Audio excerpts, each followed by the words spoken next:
ये जो है हम केमिस्ट्री के अंदर केमिकल थर्मोडायनेमिक्स को स्टडी कर रहे हैं और थर्मोडायनेमिक्स के अंदर जो टर्म्स यूज़ होती हैं थर्मोडायनेमिक्स में हम कार्नोट साइकिल पढ़ते हैं, इंट्रोपी पढ़ते हैं, कांस्टेंट प्रेशर, टेम्परेचर पे एंथैल्पी वगैरह ये सब कुछ पढ़ते हैं। तो इनके अंदर कुछ टर्म्स यूज़ होती हैं। पूरे थर्मोडायनेमिक्स में जो इंपॉर्टेंट टर्म्स यूज़ होती हैं वो क्या होती हैं, उनमें क्या डिफरेंस होता है, उनकी क्या करेक्टरिस्टिक्स हैं, इस लेक्चर में जो है हम स्टडी करेंगे। पहले देखते हैं कि एक्सटेंसिव और इंटेंसिव प्रॉपर्टीज़ क्या होती हैं। एक्सटेंसिव प्रॉपर्टीज़ वो होती हैं जो कि मैटर पे डिपेंड करेंगी। इंटेंसिव वो होती हैं जो कि मतलब किसी चीज़ की अमाउंट पे, उसकी मिकदार पे, यानी कि मैटर पे डिपेंड नहीं करती, ये उसकी टाइप पे डिपेंड करेंगी कि वो चीज़ है किस तरह की। तो आइए देखिए इनकी डेफिनेशन पढ़ते हैं। Intensive properties are the physical properties that do not depend on the amount of matter. Intensive properties वो properties होती हैं जो कि matter की amount पर depend नहीं करती, ठीक है। Extensive properties are the physical properties that depend on the amount of matter. इसके बरक्स extensive properties जो है वो matter की amount पर depend करती हैं। Independent of intensive properties are independent of amount of matter. जो इंटेंसिव प्रॉपर्टीज़ हैं वो मैटर की, जो अब जाहिर सी बात है वो मैटर पर की अमाउंट पर डिपेंड नहीं कर रही, तो वो उससे इंडिपेंडेंट ही होंगी। और जो एक्सटेंसिव प्रॉपर्टीज़ हैं वो मैटर की अमाउंट पर डिपेंड करती हैं। अब इंटेंसिव प्रॉपर्टीज़ की कुछ मिसालें अगर हम देखें तो वो है melting point, boiling point, density. ये सारी जो हैं ये मैटर की अमाउंट पर, किसी चीज़ का बॉइलिंग पॉइंट, मेल्टिंग पॉइंट उसकी मिकदार पे डिपेंड नहीं करता। पानी थोड़ा हो तब भी उसका वही बॉइलिंग पॉइंट होगा, पानी ज़्यादा हो तब भी वही उसका बॉइलिंग पॉइंट होगा, पानी कम हो या ज़्यादा पानी की डेंसिटी सेम ही रहनी है। तो ये मैटर पे डिपेंड नहीं कर रही, तो ये सारी प्रॉपर्टीज़ इंटेंसिव प्रॉपर्टीज़ है। दूसरी तरफ एक्सटेंसिव को देखें, वॉल्यूम, हाँ वॉल्यूम में फ़र्क आता है, पानी कम ज़्यादा उससे वॉल्यूम में फ़र्क आएगा, ठीक है। तो ये एक्सटेंसिव प्रॉपर्टी है। मैस, ठीक है, ये भी एक्सटेंसिव प्रॉपर्टी है। एनर्जी, ये भी जो है ये एक्सटेंसिव प्रॉपर्टी है। आइंस्टाइन ने इक्वेशन दी है ना, E is equal to mc², तो उसके मुताबिक मैस जो एनर्जी पर डिपेंड करता है। मैस कम होगा तो एनर्जी कम होगी, मैस ज़्यादा होगा तो एनर्जी ज़्यादा होगी। उस इक्वेशन के मुताबिक जो मैस है ना वो एनर्जी की ही कॉन्सनट्रेटेड फॉर्म है, ठीक है। तो ये हमारी इंटेंसिव और एक्सटेंसिव प्रॉपर्टीज़ हो गई। फिर हम देखते हैं सिस्टम, सराउंडिंग, बाउंड्री, यूनिवर्स क्या होती है। ये जो पूरी यूनिवर्स है ना, इसमें कुछ चीज़ें ऐसी हैं जिन पे कुछ टाइम के लिए गौर किया जा रहा होता है, कुछ पे गौर नहीं किया जा रहा होता। अब जिस चीज़ के ऊपर गौर किया जा रहा होता है ना वो सिस्टम है, जो इसके अलावा सारी है वो सराउंडिंग है। सिस्टम और जो चीज़ सिस्टम और सराउंडिंग को अलग कर रही है, कोई ना कोई बाउंड्री अलग कर रही होगी। वो बाउंड्री इमेजिनरी भी हो सकती है, प्रैक्टिकल में भी हो सकती है, ठीक है। तो वो बाउंड्री होगी, और ये सिस्टम, सराउंडिंग, बाउंड्री, इन सब को मिला के जो है यूनिवर्स है हमारी। अब इनकी डेफिनेशंस देखते हैं। An system, anything which are kept in consideration, जो भी चीज़ ज़ेरे गौर रखी गई हो वो सिस्टम होगी। सराउंडिंग क्या है, anything external to the system, system के अलावा जो भी चीज़ होगी, इससे एक्सटर्नल जो भी चीज़ होगी उसे सराउंडिंग कहेंगे। बाउंड्री क्या है, the thermodynamic system and the surrounding are separated by an envelope, एक कवर के ज़रिए से, एक इन्वेलप के ज़रिए से सिस्टम और सराउंडिंग की सेपरेशन हो रही होगी जिसे हम बाउंड्री कहेंगे। यूनिवर्स हमारे पास क्या है, यूनिवर्स जो है ये हमारे पास सिस्टम, सराउंडिंग, इन दोनों को मिलाकर जो है हमारे पास यूनिवर्स बन जाती है। ये आप देख सकते हैं डायग्राम में, ये सिस्टम पड़ा है, इसे बाउंड्री अलग कर रही है बाहर वाली सराउंडिंग से। उसके बाद नेक्स्ट हम देखते हैं सिस्टम्स की टाइप। सिस्टम तीन तरह के होते हैं, open system, close system, isolated system. अच्छा, ओपन सिस्टम क्या होता है कि इसमें ना मतलब आप एक वेसल लेते हैं, ठीक है, उसमें गर्म पानी रख देते हैं, क्या होगा, गर्म पानी भाप बन के बाहर निकल रहा है, और जो वो वेसल है ना उसकी वॉल्स कंडक्टिंग है, तो जाहिर है फिर उसकी वाल्स को हम हाथ लगाएंगे तो वो गर्म होंगी, मतलब कि हीट एनर्जी भी बाहर आ रही है। वो सिस्टम जिससे हीट भी बाहर आए, और ये देखें वेपर्स इसमें से निकल रही हैं, तो मतलब मैस भी बाहर आ रहा है, तो वो सिस्टम जिससे मैस भी बाहर आए, हीट भी बाहर आए, वो सिस्टम जो है हमारे पास ओपन सिस्टम होगा, ठीक है।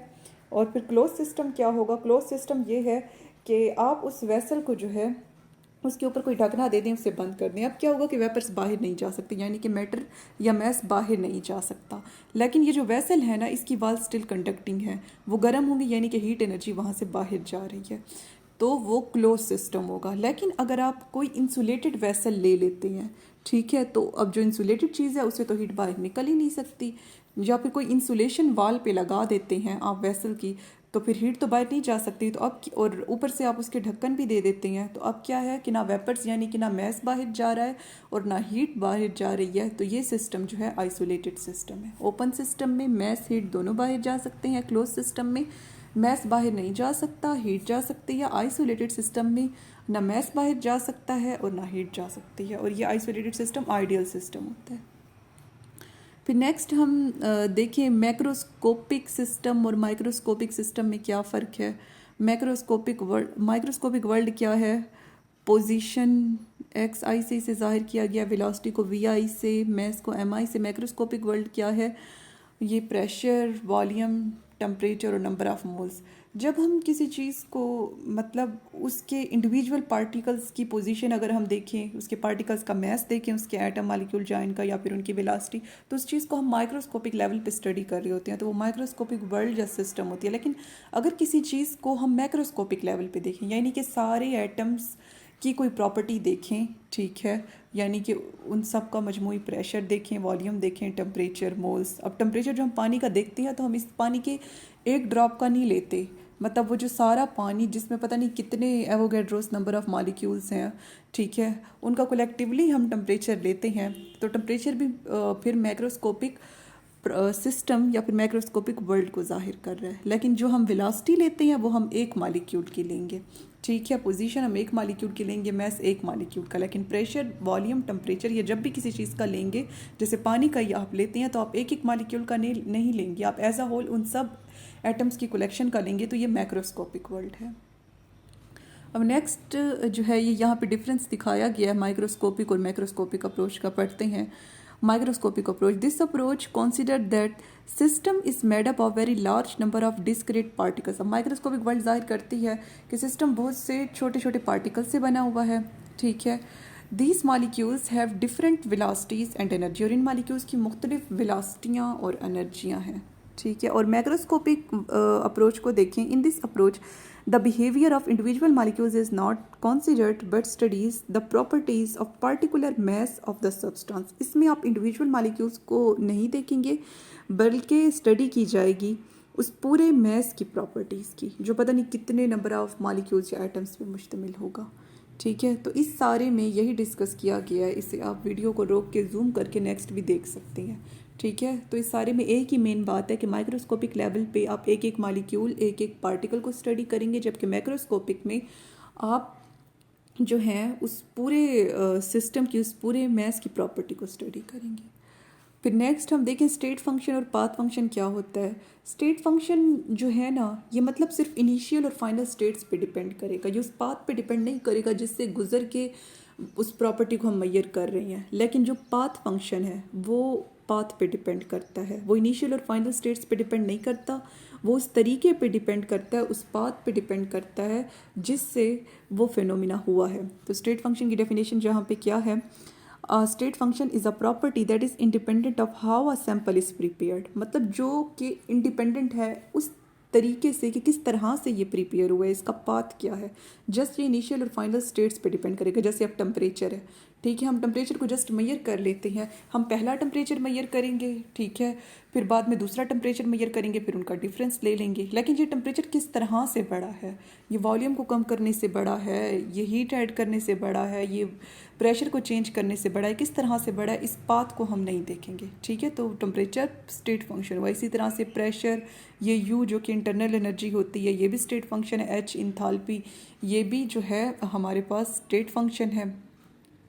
और जो हमारे पास उसके बाद नेक्स्ट है हमारे पास हाँ पाथ फंक्शन, ठीक है। Path function is a property that is dependent on the preparation of state. अच्छा, पाथ फंक्शन जो है ये इंहिसार करती है उस तरीके पे कि किस तरह से वो चीज़ तैयार हुई है, ठीक है, मतलब उसका पाथ क्या था। तो यहाँ पे यही है, depend on path between the initial and final state. तो ये जो है पाथ पर इंहिसार करेगी जो कि होगा इनिशियल और फाइनल स्टेट्स के दरमियान। ये इनिशियल फाइनल स्टेट को नहीं देखेगी, उस पाथ को देखेगी जिसके ज़रिए से काम हो रहा है। तो इसमें क्या आ जाता है, वर्क आ जाता है, WQ हीट आ जाती है। उसके बाद हम सिस्टम की जो स्टेट होती है, सिस्टम की जो हालत होती है, उसकी डेफिनेशन देखते हैं। state of a system. They are condition of the system which is described in terms of certain measurable properties such as temperature, pressure and volume etc of the system. System की state system की वो हालत होती है जिसे हम बयान करते हैं कुछ मैक्रोस्कोपिक प्रॉपर्टीज़ की टर्म्स में, कुछ मेजर की जाने वाली प्रॉपर्टीज़ की टर्म्स में, जैसा कि टेम्परेचर, प्रेशर, वॉल्यूम। जैसे कि हम एक ख़ास स्टेटिक लिक्विड की बता देंगे कि इसका इतना टेम्परेचर, इतना प्रेशर, इतना वॉल्यूम है, तो ये स्टेट ऑफ सिस्टम है, ठीक है। और ये सारे टेम्परेचर, प्रेशर, वॉल्यूम ये स्टेट वेरिएबल्स हैं, इनके चेंज होने से स्टेट चेंज हो जाती है। टेम्परेचर चेंज करो, टेम्परेचर चेंज करने से कभी पानी फ्रीज हो रहा होगा, कभी बॉयल हो रहा होगा, ठीक है। तो मेजरेबल क्वांटिटीज़ के ज़रिए से, ठीक है, जब हम एक ख़ास हालत को किसी चीज़ की स्टडी करते हैं तो उसे उसकी हम स्टेट कहते हैं। अच्छा, अब केमिकल थर्मोडाइनमिक्स में ना हम लॉ स्टडी करते हैं, ठीक है। यहाँ पे ये 3 लॉज मैंने मेंशन किए हैं, 0 लॉ भी है, वो भी हम आगे देखते हैं। तो फर्स्ट लॉ पहले हम देखते हैं हमें क्या कहता है। Energy and matter can neither be created not destroyed, only transformed from one form to another form. The energy and matter of system is constant. First law के मुताबिक एनर्जी और मैटर को आप खुद से ना तो पैदा कर सकते हैं और ना ही उसकी एनिहिलेशन कर सकते हैं, ना उसे डिस्ट्रॉय यानी कि उसे तबाह कर सकते हैं। जब भी एनर्जी या फिर मैटर लूज़ होगा फर्स्ट लॉ के मुताबिक, वो कहीं ना कहीं किसी और शक्ल में अपेयर हो रहा होगा, ठीक है। अब जैसे एक गेंद है ना, आप उसे नीचे फेंकते हैं, जब आपने उसे पकड़ा हुआ था, ठीक है, तो पोजीशन की वजह से उसकी पोटेंशियल एनर्जी थी। जब वो नीचे गया तो मूवमेंट की वजह से वो पोटेंशियल एनर्जी उसकी ज़ीरो हो गई, ठीक है। लेकिन ये जो पोटेंशियल एनर्जी ज़ीरो हो गई ना, तो ये ख़त्म नहीं हो गई। ये पोटेंशियल एनर्जी अब मूवमेंट जो वो कर रहा है, तो मूवमेंट की वजह से यही पोटेंशियल एनर्जी अब काइनेटिक एनर्जी में कन्वर्ट हो गई है। और फिर क्या है कि वो बॉल टकराती है ज़मीन से, ठीक है। तो अब जब वो ज़मीन से टकराई तो आपको कुछ आवाज़ भी सुनाई देगी, कुछ फ्रिक्शन की फॉर्म में एनर्जी भी लूज़ हो जाएगी जब वो फर्श से टकराएगी। तो अब जब वो ज़मीन से टकराई तो तब काइनेटिक एनर्जी ज़ीरो होती है। तो हम ये नहीं कह सकते कि काइनेटिक एनर्जी बिल्कुल ही ख़त्म हो गई। वो काइनेटिक एनर्जी असल में नॉइस एनर्जी, शोर की एनर्जी में कन्वर्ट हो गई, जो कि गेंद की ज़मीन से टकराने से हमें सुनाई देगी। और दूसरा, फ्रिक्शन की शक्ल में कुछ एनर्जी लॉस हो जाएगी, ठीक है। अब पानी होता है ना, गर्म पानी, उसे हम रखते हैं या फिर वैसे ही पानी आप धूप में रख दें तो कुछ देर बाद आप देखेंगे कि वो पानी गायब हो गया। अब ये बात नहीं है कि मैटर ऐसे ही लॉस हो गया, पानी ऐसे ही गायब हो गया। वो असल में पानी भाप बन के उड़ गया, ठीक है। तो वो पानी जो है भाप की शक्ल में जो है जा चुका होता है, मतलब पानी लॉस नहीं हुआ, बस मैटर ने अपनी फॉर्म चेंज कर ली, ठीक है। यानी कि एनर्जी और मैटर कभी भी ख़त्म नहीं होते, ये अपनी जस्ट फॉर्म चेंज कर लेते हैं। इसलिए एनर्जी और मैटर पूरी यूनिवर्स की कांस्टेंट रहती है, क्योंकि एनर्जी और मैटर जब एक जगह से लूज होगा तो वो दूसरी जगह किसी न किसी शक्ल में अपेयर हो रहा होगा। तो एज अ होल यूनिवर्स की ये दोनों चीज़ें कांस्टेंट रहेंगी। ये है हमारे पास फर्स्ट लॉ। सेकेंड लॉ हमारे पास क्या है, in any spontaneous process there is always an increase in entropy of the universe. अच्छा, हम देखते हैं, अब मतलब बहुत सारे सिक्के मैं उन्हें फेंकती हूँ तो ज़्यादा क्या चांसेस हैं कि वो एक तरतीब में आएंगे या फिर बेतरतीबी में आएंगे। ज़्यादा चांसेस तो यही है ना कि बेतरतीबी में आएंगे। और ऐसा होल हम नेचर में भी देखें ना तो बेतरतीबी बढ़ती जा रही है, डिसऑर्डरनेस बढ़ती जा रही है। अनडिसिप्लिन होना बहुत आसान होता है लेकिन डिसिप्लिन होना बहुत मुश्किल होता है। और जो चीज़ खुद ब खुद हो रही हो, ठीक है, तो वो ज़्यादातर हो रही हो और ख़ुद ब खुद हो रही हो तो वो ज़्यादातर अनडिसिप्लिन होता है, डिसऑर्डरनेस होती है। और इसी डिसऑर्डरनेस को हम इंट्रॉपी कहते हैं, ठीक है। तो यहाँ पे यही मेंशन है, in any spontaneous process there is always an increase in entropy of the universe, the entropy is increasing. Entropy का मतलब है बेतरतीबी का बढ़ना, यानी कि ऐसा प्रोसेस जो कि खुद ब खुद हो रहा है, उसमें क्या हो रहा है कि यूनिवर्स की बेतरतीबी बढ़ रही है, यूनिवर्स की इंट्रॉपी जो है बढ़ रही है। यानी कि एज अ होल यूनिवर्स में बेतरतीबी बढ़ती जा रही है। एक तो चीज़ें स्टेबल होना चाहती हैं और दूसरा वो डिसऑर्डर होना चाहती हैं, ठीक है। तो ये सेकंड लॉ के मुताबिक यूनिवर्स की बेतरतीबी, इंट्रॉपी बढ़ती जा रही है। थर्ड लॉ हमें क्या कहता है, the entropy of a perfect crystal at 0 kelvin is 0। अगर ना मतलब हम आइडियल कंडीशन क्रिएट कर दें, एक परफेक्ट क्रिस्टल हो जो आइडियल कंडीशंस को फॉलो करा और फिर उसे 0 केल्विन पे रखें, तो उसकी जो इंट्रॉपी होगी वो 0 होगी। ये थर्ड लॉ कहता है, ठीक है। There is no molecular motion at absolute 0 kelvin, यानी कि जब बिल्कुल एब्सोल्यूट यानी कि 0 केल्विन टेम्परेचर होगा तो मॉलिक्यूलर मोशन सीज हो जाएगी, मॉलिक्यूलर मोशन रुक जाएगी। उसके बाद ये फर्स्ट लॉ है। फर्स्ट लॉ की मैथमेटिकल फॉर्म यहाँ पे डिस्क्राइब की गई है, जो कि क्या है, delta U is equal to Q minus double U. Delta U यहाँ पर इंटरनल एनर्जी है, क्यू हीट है जो कि सिस्टम में ऐड हुई, और डबल यू जो है ये वर्क डन है।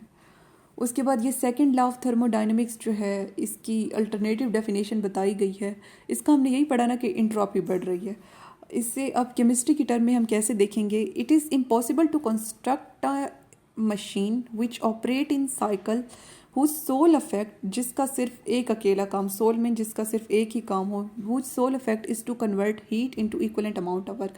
मतलब हम कोई ऐसा इंजन नहीं बना सकते जिसे, मतलब अगर हम हीट दें तो वो सारी हीट को वर्क में बदल दे।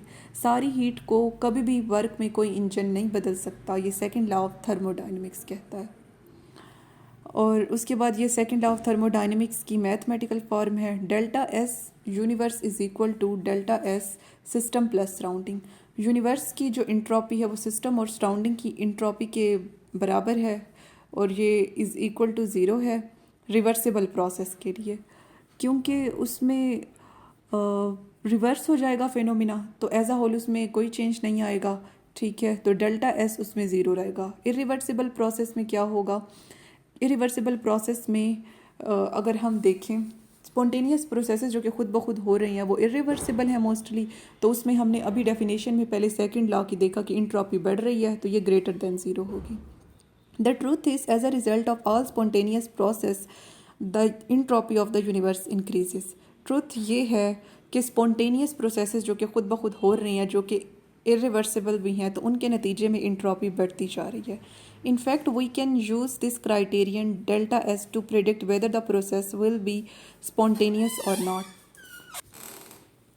अच्छा, अब हम इस क्राइटेरिया का, ये जो डेल्टा एस है, इसका हम इस्तेमाल कर सकते हैं ये बताने के लिए कि ये प्रोसेस स्पॉन्टेनियस है कि नहीं है। अगर इंट्रॉपी बढ़ रही होगी तो वो प्रोसेस स्पॉन्टेनियस होगा, मतलब कि वो खुद ब खुद हो रहा है। जो काम खुद ब खुद हो रही हो उनमें डिसऑर्डरनेस बेतरतीबी बढ़ रही होती है।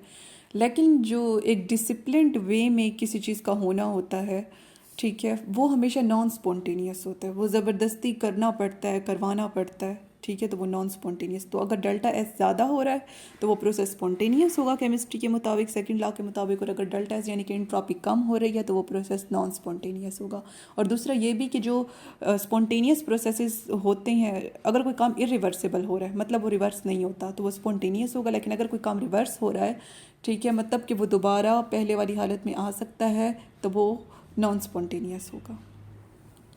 उसके बाद ये ज़ीरोथ लॉ है। ज़ीरोथ लॉ हमें ये कहता है कि अगर कोई भी दो चीज़ों की कोई प्रॉपर्टी, अगर दो चीज़ों की कोई प्रॉपर्टी थर्ड चीज़ की प्रॉपर्टी के बराबर है ना, तो उन दो की आपस में भी प्रॉपर्टी मिलती जुलती होगी। ठीक है, मतलब हम कहते हैं कि अगर ए बी सी के बराबर है ना, तो ए और बी आपस में भी बराबर होंगे। ये हमें ज़ीरो लॉ कहते हैं। इसकी डेफिनेशन देखते हैं। The zeroth law of thermodynamic state that if two thermodynamic systems और each in thermal equilibrium with the third one, मतलब अगर दो सिस्टम इक्विलिब्रियम में हैं तीसरे के साथ, then they are in thermal equilibrium with each other, तो फिर वो एक दूसरे के साथ भी थर्मल इक्विलिब्रियम में होंगे। थर्मल मीन जिसमें हीट कांस्टेंट हो, यानी कि अगर दो सिस्टम थर्मल इक्विलिब्रियम में हैं तीसरे सिस्टम के साथ, तो वो दो सिस्टम आपस में भी थर्मल इक्विलिब्रियम में होंगे।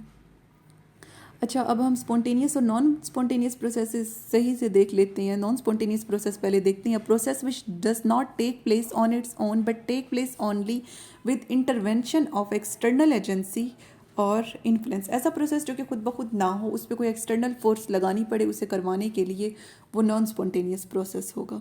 नॉट नेचुरल, ये नेचुरल नहीं होता। ई.जी. कंप्रेशन ऑफ गैस, जैसे कि गैस को कंप्रेस करना, गैस की एक्सपेंशन स्पॉन्टेनियस है, लेकिन किसी गैस को कंप्रेस करना, ठीक है, ये एक्सटर्नली एजेंट उस पर कोई लगाएंगे तभी वो कंप्रेस करेगी, तो ये नॉन स्पॉन्टेनियस है। और ये ज़्यादातर एंडोथर्मिक होते हैं, मतलब इसमें हम एनर्जी देकर काम करवाते हैं।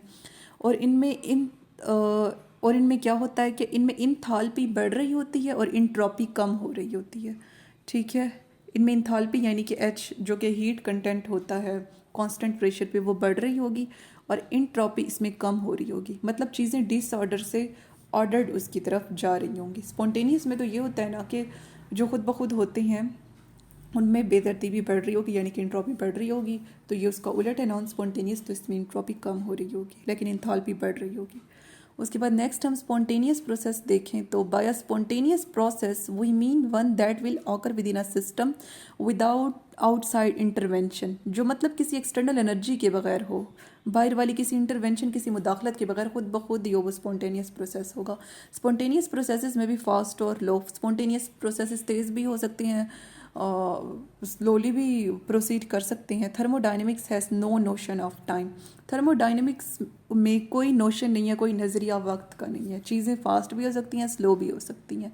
Spontaneous chemical processes involve a transition from one state of concentrations to another. Spontaneous chemical reactions में क्या होगा कि ट्रांजिशन हो जाएगी, तब्दीली हो जाएगी एक कॉन्सेंट्रेशन के सेट की दूसरी कॉन्सेंट्रेशन की सेट में, जैसा कि not just reactants into product. मतलब इसमें क्या होगा कि जो एक सेट होगा ना बहुत सी कॉन्सेंट्रेशंस का, बहुत सी मिकदारों का, वो दूसरे सेट में चेंज हो जाएगा। ज़रूरी नहीं कि सिर्फ रिएक्टेंट प्रोडक्ट में बदलें, बाकी कॉन्सेंट्रेशंस भी जो हैं वो अपनी स्टेट और वो कंपोजिशन ये सब कुछ चेंज कर लेंगी। The second law of thermodynamics concerns the fundamental criterion for spontaneous processes. जो सेकेंड लॉ ऑफ थर्मोडाइनमिक्स है ना वो ज़्यादा स्पॉन्टेनियस प्रोसेसेस को सपोर्ट करता है, नॉन स्पॉन्टेनियस को नहीं करता। उसके बाद रिवर्सिबल और इरिवर्सिबल देखिए, अगर उर्दू में देखा जाए तो ऐसा प्रोसेस जो फिर से अपनी पहले वाली हालत में आ सके वो रिवर्सिबल होगा, जो एक ही बार हो जाए दोबारा से पहले वाली हालत में ना आए वो इरिवर्सिबल होगा। यहाँ पे इसकी डेफिनेशन देखते हैं। Reversible process is a process that can be reversed in order to obtain the initial state of the system. Reversible process वो होता है जिससे हम रिवर्स कर सकते हैं इनिशियल स्टेट गेन करने के लिए। An irreversible process is a thermodynamic process that can not be reversed in order to obtain the initial state. Irreversible process वो होता है जिसे हम रिवर्स नहीं कर सकते पहले वाली स्टेट हासिल करने के लिए। जो रिवर्सिबल प्रोसेस है इसे रिवर्स किया जा सकता है, रिवर्सिबल प्रोसेस को रिवर्स नहीं किया जा सकता। ठीक है, और क्या है, infinite changes occur in the system. Reversible के केस में इनफाइनाइट चेंजेस होंगी। ठीक है, मतलब जिनकी कोई हद नहीं होगी, काफ़ी चेंजेस होंगी, लेकिन जो इरिवर्सिबल होगा उसमें फाइनाइट चेंजेस, महदूद चेंजेस होंगी। रिवर्सिबल में क्या होगा, there is an equilibrium between the initial and final state. Initial और फाइनल स्टेट के दरमियान इक्विलिब्रियम आ जाएगा रिवर्सिबल प्रोसेस में, लेकिन जो इरिवर्सिबल प्रोसेस होगा उसमें कोई इक्विलिब्रियम नहीं आएगा। रिवर्सिबल में तो ज़ाहिर है वो पहली हालत में वापस आ जाएगा तो इक्विलिब्रियम आ जाएगा, लेकिन इरिवर्सिबल में कोई इक्विलिब्रियम नहीं आएगा। थर्मोडायनेमिक इक्विलिब्रियम की थर्मोडायनेमिक्स में इक्विलिब्रियम का ये मतलब है कि उसका जो फॉरवर्ड रेट है और बैकवर्ड रेट है, यानी कि जो उसकी इनिशियल स्टेट है और फाइनल स्टेट है वो आपस में जो हैं मैच कर जाएं, वो आपस में एक दूसरे के इफेक्ट को नलीफाई कर सके, वो इक्वल हो जाए। ठीक है, यानी कि ओवरऑल प्रोसेस जो चेंज है उसमें ना आए और चीज़ें कांस्टेंट रहें। फिर इसकी 3 टाइप्स हैं। थर्मल इक्विलिब्रियम, इसके नाम से जाहिर हो रहा है कि इसमें टेम्परेचर कांस्टेंट होगा। The temperature of the system does not change with the time and has the same value eight all points of the system. Thermal equilibrium में सिस्टम का टेम्परेचर चेंज नहीं होगा।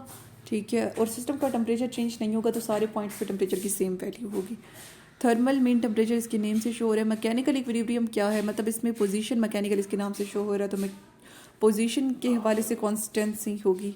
There are no unbalanced forces within the system और between the surrounding. इसमें क्या होगा कि कोई अनबैलेंस्ड फोर्सेस नहीं होंगी। The pressure in the system is same at all points and does not change. अब इसमें प्रेशर जो है वो सेम रहेगा, मतलब प्रेशर मीन उसकी पोजीशन जो है सेम रहेगी और सारे पॉइंट्स पे, किसी भी पॉइंट पे आप मेजर करेंगे तो प्रेशर सेम होगा, उसमें चेंज नहीं आएगा। तो ये मैकेनिकल इक्विलिब्रियम है। फिर केमिकल इक्विलिब्रियम हम देखें तो इसमें कंपोजिशन के हवाले से कॉन्स्टेंसी होगी।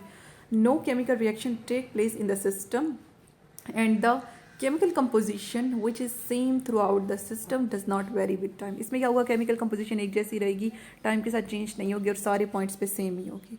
The following 3 types of equilibrium state must be achieved is called thermodynamic equilibrium। वो कह रही हैं कि जब ये तीनों इक्विलिब्रियम ऊपर वाले आ जाएंगे ना तो फिर हम कहेंगे कि अब थर्मोडायनेमिक्स का इक्विलिब्रियम है। ये थर्मोडायनेमिक इक्विलिब्रियम जो है इसको डिफाइन ये तीनों इक्विलिब्रियम करेंगे। जब ये तीनों इक्विलिब्रियम अचीव हो जाएंगे तो हम कहेंगे कि ये थर्मोडायनेमिक इक्विलिब्रियम अब आ गया है। उसके बाद हम आइसोथर्मल और एडियाबैटिक प्रोसेसेस देखते हैं। आइसोथर्मल वो होते हैं, थर्म इसके टेम्परेचर नेम से जाहिर हो रहा है, मतलब इसमें टेम्परेचर कांस्टेंट होगा। और जो एडियाबैटिक होता है इसमें हमेशा हीट कांस्टेंट होगी, क्यू इसमें कांस्टेंट होगा, इसमें चेंज इन क्यू ज़ीरो होगा, मतलब हीट में चेंज नहीं आएगी, हीट कांस्टेंट रहेगी, क्यू कांस्टेंट रहेगा और चेंज इन हीट जो है इसमें ज़ीरो होगी। ठीक है, तो यहाँ पे इसकी डेफिनेशंस पढ़ते हैं। N isothermal process is a thermodynamic process that occurs under a constant temperature. Isothermal process वो होता है जो कि कांस्टेंट टेम्परेचर पर हो। Adiabatic process is a thermodynamic process that occurs without any heat transfer between a system and surrounding. इसमें क्या होगा कि सिस्टम और सराउंडिंग के दरमियान कोई हीट ट्रांसफ़र नहीं होगी। ठीक है, यानी कि हीट चेंज ज़ीरो होगा एडियाबैटिक प्रोसेस में। अब आइसोथर्मल में heat transfer can be observed. Isothermal में हीट ट्रांसफ़र ऑब्जर्व मतलब इसमें हीट ट्रांसफ़र हो सकती है लेकिन ओवरऑल टेम्परेचर कांस्टेंट रहेगा। ठीक है, मतलब हीट अगर ज़्यादा से कम की तरफ जाएगी, ठीक है, तो फिर क्या होगा कि उस कम वाले का टेम्परेचर बढ़ जाएगा, जो ज़्यादा था उसका कम हो जाएगा, तो ओवरऑल टेम्परेचर कांस्टेंट रहेगा। ठीक है, मतलब इसमें हीट ट्रांसफ़र हो सकती है लेकिन एडियाबैटिक में हीट ट्रांसफ़र नहीं हो सकती। ठीक है, और तीसरा आइसोथर्मल में टेम्परेचर इज़ कांस्टेंट, और आइसोथर्मल के अंदर टेम्परेचर जो है कांस्टेंट रहेगा। एडियाबैटिक में क्या होगा, the temperature can be change. Adiabatic में टेम्परेचर चेंज हो सकता है लेकिन हीट चेंज नहीं होगी। और उसके अलावा वर्क डन इज़ आइसोथर्मल में work done is due to change in net heat content of the system. Isothermal में वर्क डन कैसे होगा, क्योंकि इसमें नेट यानी कि पूरे सिस्टम के हीट चेंज होगा, उसकी वजह से वर्क डन होगा। लेकिन एडियाबैटिक में कैसे वर्क डन होगा, work done is due to change in internal energy. लेकिन यहाँ पे वर्क डन चूँकि हीट चेंज यहाँ पे नहीं हो सकते, तो जो मॉलिक्यूल्स हैं वो क्या करेंगे, वो अपनी मोशन जो कर रही हैं उनकी मोशन की वजह से जो एनर्जी है, translational energy, rotational energy, kinetic energy, ठीक है, और इन सारी एनर्जीज़ किस्म को इंटरनल एनर्जी कहते हैं। तो अब चूँकि बाहर से हीट इनमें नहीं आ सकती क्योंकि ये एडियाबैटिक है, इन्हें इंसुलेशंस ने कवर किया हुआ है, तो ये अपने अंदर महफूज एनर्जी को, स्टोर एनर्जी को, इंटरनल एनर्जी को वर्क डन के लिए इस्तेमाल करेंगे। ठीक है, तो ये है हमारे पास आइसोथर्मल और एडियाबैटिक प्रोसेसेस। उसके बाद आइसोबारिक और आइसोकोरिक क्या होती है। आइसोबारिक में सिंपली प्रेशर कांस्टेंट रहेगा, आइसोकोरिक में जो है वॉल्यूम कांस्टेंट रहेगा। बाकी फर्दर इसका आप देख सकते हैं वीडियो स्टॉप करके, जूम करके, यही है इसमें मेंशन किया हुआ, या फिर मैं रुकिए बस आप देख लेना। उसके बाद जो है हम इंथाल्पी और इंटरनल एनर्जी को देखते हैं। Enthalpy is the heat energy that is being absorbed और evolve during progression of chemical reaction. Enthalpy heat energy है जो कि अब्जॉर्ब हुई है या फिर इवॉल्व यानी कि खारिज हुई है केमिकल रिएक्शन होने के दौरान। इंटरनल एनर्जी क्या है, internal energy of a system is the sum of potential energy and kinetic energy of the system. अब उस सिस्टम के अंदर जो मॉलिक्यूल्स हैं ना, उनकी कुछ पोटेंशियल और उनके अंदर कुछ पोटेंशियल एनर्जी भी होगी, इंटरनल एनर्जी भी।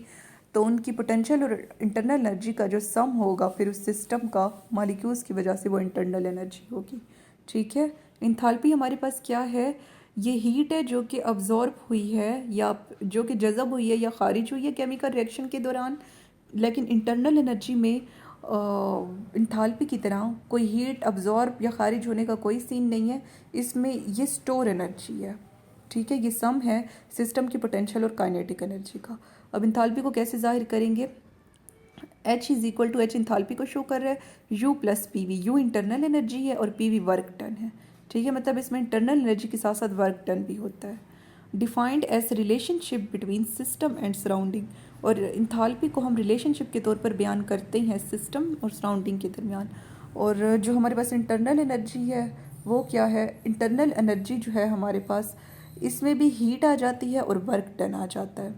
ठीक है, और इसे कैसे डिफ़ाइन करेंगे, अच्छा इन दोनों के ना ये एक मिनट,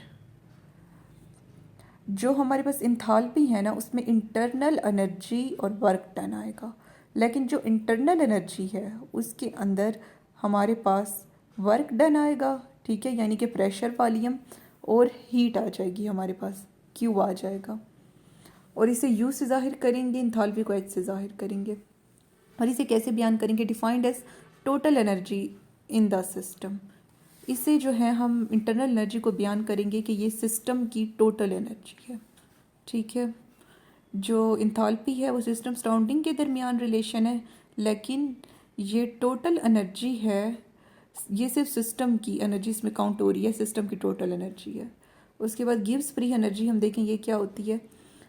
स्टेट, पहली बात तो ये कि ये स्टेट फंक्शन है गिब्स फ्री एनर्जी, यानी कि ये पाथ पे डिपेंड नहीं कर रही, सिर्फ इनिशियल फाइनल स्टेट्स पे डिपेंड करेगी। दूसरा इसकी डेफिनेशन देखते हैं। Gibbs free energy determines weather और नॉट और रिएक्शन इज़ फेवरेबल और नॉट। गिब्स फ्री एनर्जी ये बताएगी कि जो रिएक्शन हो रहा है वो फेवरेबल है या फिर नहीं है। फिजिबल की बात नहीं हो रही, फिजिबल का मतलब होता है कि मुमकिन है या नहीं, मतलब ये बताएगी कि वो फेवरेबल है या फिर नहीं है। ठीक है, the Gibbs free energy is energy associated with a chemical reaction that is available to do work. Gibbs free energy वो एनर्जी है जो कि केमिकल रिएक्शन के साथ मुंसलिक है, एसोसिएटेड है, जो कि अवेलेबल होगी वर्क डन करने के लिए। ठीक है, गिब्स फ्री एनर्जी क्या है हमारे पास? एक तो ये हमें ये बात बताएगी कि ये रिएक्शन मुवाफिक है, फेवरेबल है, इस चीज़ के लिए ये रिएक्शन बेहतर है या नहीं है। और दूसरा ये क्या है? ये एनर्जी है जो कि हम सिस्टम को देंगे, केमिकल रिएक्शन को देंगे वर्क करने के लिए, जो वर्क करने के लिए सिस्टम को अवेलेबल होगी। अब ये delta G Gibbs free energy है, ये बराबर है delta H minus T delta S के, where delta G is change in free energy, ये गिब्स फ्री एनर्जी है, delta H change in enthalpy है, टी टेम्परेचर है, केल्विन में मेजर करेंगे, delta S change in entropy है। ठीक है, तो इसका क्या फार्मूला है? G is equal to H minus T S. अगर ज़ीरो से कम होगी गिब्स फ्री एनर्जी, ठीक है।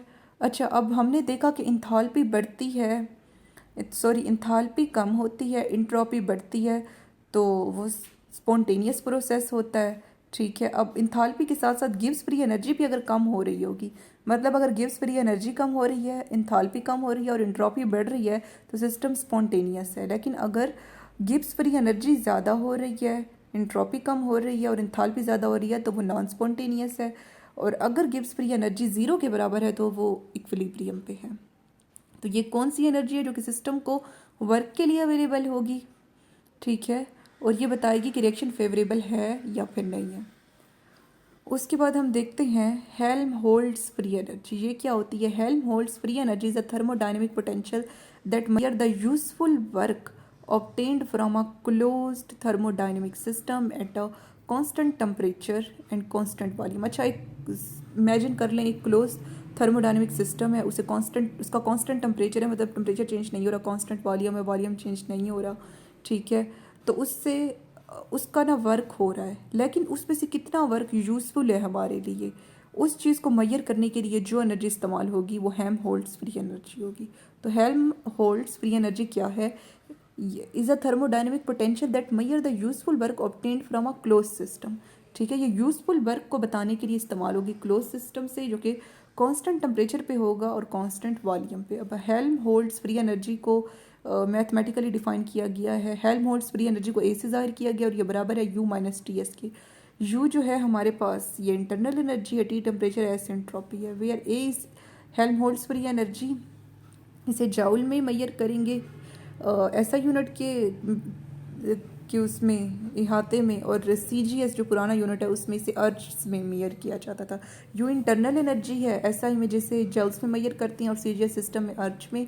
टी एब्सोल्यूट टेम्परेचर जिसे केल्विन में मैयर करेंगे, ऐसे इंट्रोपी है जिसको SI यूनिट में अगर हम मैयर करें तो इसका यूनिट होता है जाउल पर केल्विन, और CGS के यूनिट्स में इसका यूनिट है अर्ज पर केल्विन। उसके बाद इंट्रोपी। इंट्रोपी जो है ये मैंने अभी मतलब बताया है स्टार्ट में कि ये मैयर बेतरतीबी जो हो बढ़ रही है ना, खुद ब खुद प्रोसेसेस, यानी कि स्पॉन्टेनियस प्रोसेसेस हो रही हैं और उनमें बेतरतीबी आ रही है, तो ये जो बेतरतीबी बढ़ रही है इसे इंट्रोपी कहेंगे। तो यहाँ पे ये क्या मेंशन है? Entropy as measure of dispersal और disorder can be measured with a calorimeter. Calorimeter से आप इंट्रोपी को मैयर कर सकते हैं। Assume in a perfect crystal state at absolute zero. अब ना ये हमें थर्ड लॉ कहता है कि अगर आप परफेक्ट क्रिस्टल को कंसीडर करें एब्सोल्यूट ज़ीरो पे, यानी कि ज़ीरो केल्विन पे, तो उसमें इंट्रोपी ज़ीरो होगी। ठीक है, उसमें कोई डिसऑर्डरनेस नहीं होगी। If a temperature change is very small can calculate entropy change. वो कह रहे हैं कि अगर टेम्परेचर चेंज स्मॉल हो तो आप इंट्रॉपी चेंज को मेजर कर सकते हैं। इंट्रॉपी चेंज को कैसे मेजर करेंगे? ये डेल्टा एस, इसका formula delta S is equal to Q by T. ठीक है, अगर स्मॉल टेम्परेचर चेंज आया है तो आप ये फार्मूला लगा के delta S is equal to Q by T, Q heat है, टी टेम्परेचर है, इसके ज़रिए से आप इंट्रॉपी चेंज को मेजर कर सकती हैं। Sum of delta S can give total entropy at any desired temperature.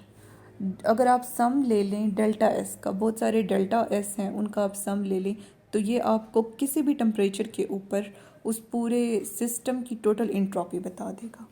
ठीक है, यानी कि पूरे सिस्टम की टोटल इंट्रॉपी आप फाइंड आउट कर सकते हैं डेल्टा एस का सम लेकर। फिर वो टोटल इंट्रॉपी आपको पूरे सिस्टम की बता देगा एक डिज़ायर्ड टेम्परेचर पे जिस पे आप फाइंड आउट करना चाहते हैं।